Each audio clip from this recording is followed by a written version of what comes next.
Setiap gerak langkah Oh, Allah senang dah sekolah. Biasa tinggi. Ke semua ni. Kau tengok begitu lah. Orang tak tahu ni. Anak-anak tuan-tuan kena lalu Tuan-tuan sendiri kena lalu. Kena ambil petang, hantar pagi, malam pun ada. Anak-anak yang ada di sini pada hari ini bukanlah orang yang biasa-biasa. Sebab tu anak-anak berada di Sekolah Menengah Agama Al-Irsyad. Kita kata kosong tu lebih baik. Bapak kalau dapat lebih baik ni macam kan? Lagi kecil, lagi bagus.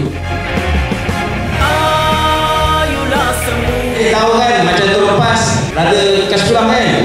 Kalau adik-adik berjaya mendapat keseluruhan A+, PIBG akan memberi sumbangan sebanyak RM2,000. Tingkatan 5 ini adalah tak menghadapi USR. Best pertama. Cikgu-cikgu susah payah bersihkan mata malam, kelas tambahan, hujung minggu cuti dan sebagainya. Memang kita akan bunuh.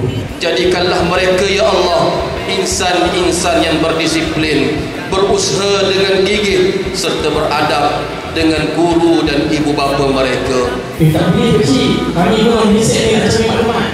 Masya Allah. Cikgu tak ada kata anak tuan-tuan okey boleh usaha, tak ada. Kalau anak tuan malas memang abang malas. Kita letakkan sasaran, nanti cikgu ataupun pengetua akan berikan sasaran itu, kita kena capai satu target dalam kehidupan kita. Bahawasanya kami calon-calon SPM 2025 Best Itqan SMK Al-Irsyad berikrar dan berjanji akan berusaha secara optimum dalam bidang akademik, sosial, kurikulum dan ilmu agama. Kami akan berusaha sedaya upaya bersatu padu berganding bahu dalam medan perjuangan SPM yang akan ditempuhi. Seterusnya memperoleh semua A dalam setiap mata pelajaran. Ayahanda, bonda dan guru-guru tercinta, restuilah perjuangan kami ini agar impian kami dapat dicapai.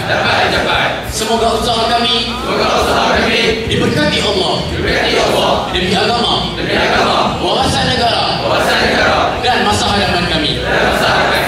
Kami berpegang teguh dengan ingkrah yang dilafazkan. Sekian, terima kasih.